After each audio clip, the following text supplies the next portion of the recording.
what did this team do that has changed the landscape, arguably, in basketball in Indiana? Number one, they kept getting back up collectively. And I think that oftentimes in sport we see one that might, two that might.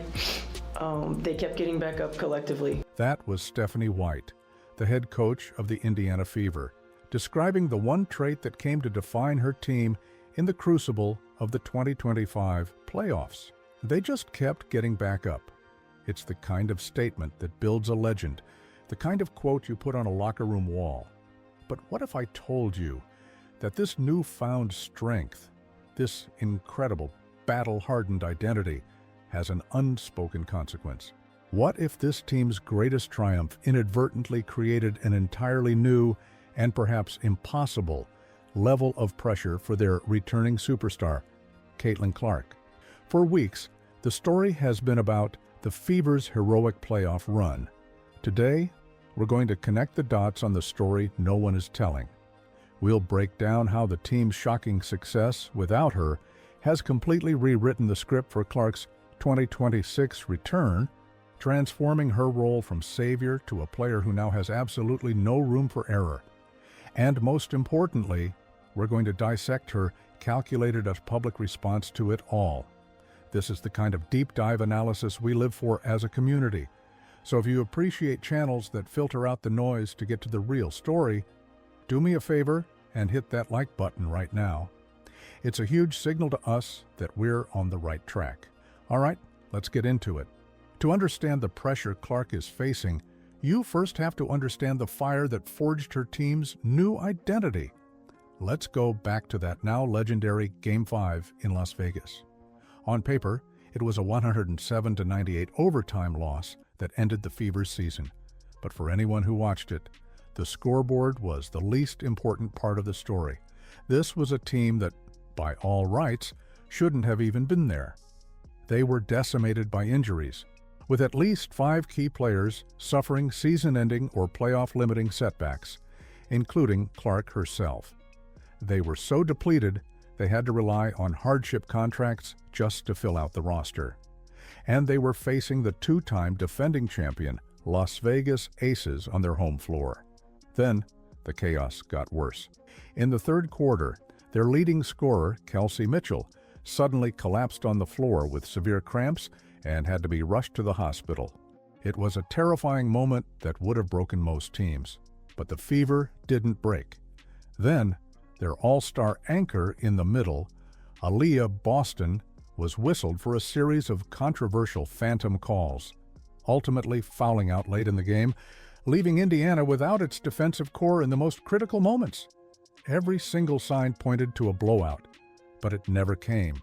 Instead, they fought back. This wasn't a fluke. It was the culmination of a culture that had been built all season long, a philosophy that Coach White and the veteran leaders had drilled into every player who wore the uniform, whether they were a star or a 10-day contract. It was the next woman up mentality in its purest form. And it wasn't just a talking point. Just listen to Lexi Hull, one of the team's key role players, describe the mindset that carried them through the chaos. This season has been all about figuring it out. No matter what happens, what comes around the corner, figuring out the entire staff. I mean, seriously, they just did a tremendous job with adjustments the entire season. No matter what, someone went down, we need a different action. Like, they were quick on their feet, and that's how they've been the entire season. And so tonight, when Kelsey goes down, no surprise. But I think it also goes to show our entire motto has been next woman up. And be ready, stay ready, so you don't have to get ready. And I feel like that's exactly what happened tonight, and everyone was just ready when their name was called. Stay ready so you don't have to get ready. That's not just a cliche, it's a standard. And in that Game 5, it was the standard that saved their season. With their stars sidelined, it was players like Odyssey Sims who stepped into the void and became heroes. Sims, a veteran guard, put together one of the grittiest performances of the entire playoffs, pouring in 27 points and repeatedly hitting clutch shots to keep the Fever alive. She wasn't supposed to be the focal point of the offense, but she was ready. That single performance and the collective fight it represented sent a shockwave through the league. The Indiana Fever weren't the fragile, rebuilding team everyone thought they were. They weren't just the team waiting for Caitlin Clark to get healthy. In that overtime loss, they proved they were a legitimate force in their own right, a tough, resilient, and incredibly deep group that could go toe-to-toe with a dynasty, even with their backs against the wall. And for the narrative analysts watching, this is where the entire story shifts. Because that incredible or art-inspiring performance is the very thing that creates a new and dangerous paradox for the player who wasn't on the floor. Before that game, the pressure on Caitlin Clark was simple. Get healthy and come back to save this team. Lift them up, carry them to relevance. But now the pressure is something else entirely. Now, the burden is to elevate them. She is no longer being asked to build a foundation. She is being asked to be the final, flawless piece on a championship contender. That is a fundamentally different and far heavier weight to carry. When you're the savior of a struggling team, there's a built-in grace period. Every victory is a bonus, and every loss is expected. But when you're the superstar addition to a team that just proved they have championship DNA, there is no grace period. There is only one metric, a title. The expectation is perfection, and anything less will be seen as a failure. That is the paradox her teammates' success created. And this new pressure isn't just psychological, it's intensely physical. We have to remember the condition Caitlin Clark is returning in. Her 2025 season was a brutal grind of nagging injuries that ultimately ended her year after just 13 games. According to team reports, she was managing not just the right groin injury that finally sidelined her, but also issues with her left quad, another left groin problem, and a left ankle bone bruise. This isn't one single injury. It's a body breaking down under the strain. Now, she is expected to rejoin a team that just defined itself by its grit and physical resilience. They absorbed contact, they fought through pain, and they refused to back down from the most physical team in the league. The bar for toughness has been raised. The pressure on Clark isn't just to score points and make highlight plays, it's to prove that her body can withstand the new, harsh, battle-hardened standard her own locker room has set. So what do you think is the bigger challenge for Clark's return? The mental pressure to be that final piece, or the physical pressure to stay healthy on a team that now thrives on toughness? Let us know your take in the comments below. But the story doesn't end there. Beyond the mental and physical hurdles, there's a tactical puzzle that Stephanie White now has to solve. When your team is fighting for its life, you discover things about yourself. The Fever discovered an offensive rhythm born of necessity, with players moving the ball and finding creative ways to score. It was a system built on collective effort. Now, you have to reintroduce a generational talent who, rightly so, commands the ball and dictates the flow of the game. This isn't a knock on Clark's talent, it's a recognition of her gravity. When she's on the floor, the entire offense naturally bends around her. The tactical pressure is immense. How does Coach White integrate that gravitational pull without disrupting the selfless, ball-moving identity that her team just forged? How do you ensure that adding your best player actually makes your team better, not just different? It's a high-wire act with no safety net, because everyone is watching. And that brings us to the final, and perhaps most intense, layer of pressure: the external expectations from the media and the fans. After that Game 5 performance, the narrative was set in stone. The rumor-reported chatter from analysts and insiders was unanimous. The Indiana Fever are no longer a rebuilding project. They are a foundational contender, a team on the verge of greatness. The media has already written the script for 2026, and it casts a healthy Caitlin Clark as the final piece of the championship puzzle.